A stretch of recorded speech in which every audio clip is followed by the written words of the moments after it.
my desk and then settled behind it, unbuttoning the coat of his well-made, very expensive three-piece suit.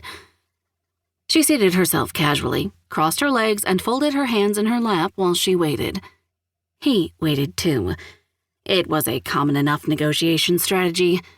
Stretch the silence out until someone cracked. But she was good at chicken.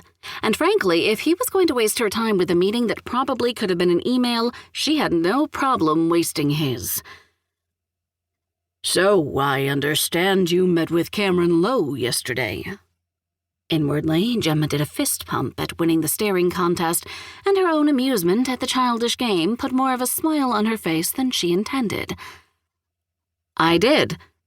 "And you told him you couldn't help him?" "I did." "Gemma, he's a return client of the firm." "Yes, I realize that." "Then why did you tell him you didn't represent adulterers?" It was actually better than the words she'd been thinking at the time.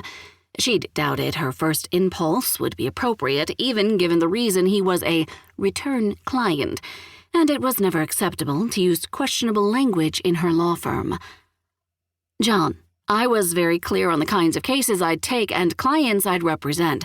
As an associate of this firm, which you well remember because it was you who pursued me, after—" She pretended to think. "It was the Rollins case, wasn't it? If I recall, you were opposing counsel." She smiled calmly at him, her courtroom face. She actually got to use this face more often than her colleagues because, unlike them, she would take a case all the way to court if she felt the other side was being unreasonable. And more often than not, the judge sided with her clients because she didn't represent creeps, cheaters, or abusers. A smile crept onto John's lips.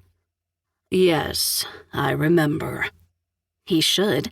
He'd been so impressed by her performance in the courtroom that he'd handed her his card in the hallway and asked her to call him for an interview the next day. Gemma rose. "Good talk, John. I have a deposition." His smile faded.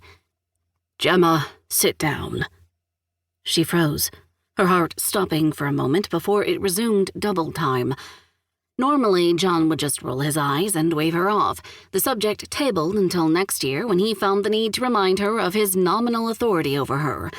But this was new. She sat. "Eli and I have been talking." And now she understood. John Mercer might be the partner who oversaw the everyday workings of the firm, but Eli Merivale was a 40-year career attorney with the fees to match. He took the highest-profile cases, such as celebrity divorces and custody disputes, and he overruled John only when something particularly egregious pinged his radar. Somehow, Gemma had gotten on his radar. "I can't imagine that Eli is upset with my performance. I have the highest satisfaction rating of any attorney in this firm, and I outbilled the nearest associate by at least 30% last quarter." "It's not your performance, Gemma. We all agree that you're a very competent attorney." "Competent? I'm more than competent, but the number of clients you turned down doesn't sit well with Eli. It reflects badly on the firm if prospects can't engage the attorney that brought them here in the first place." "You mean, if I turn them down, they go somewhere else? It sounds like you should be having a talk with other associates, not me." "Gemma, someone in your position can't be so choosy." She frowned. "What does that mean? In my position?" John took a deep breath and let it out slowly, a placating expression on his face. "Eli thinks you're a little high-minded for an associate. He's been willing to overlook it until now because your work is outstanding and you have the highest referral rate in the firm. But when you alienate long-time clients like Cameron Lowe, who has a great deal of influence in this town, he's starting to believe you could be a liability." "That's ridiculous. I pick cases I believe in, people who need help. Just because I refuse to represent clients who would leave their spouses in the lurch after 30 years of marriage doesn't make me a liability.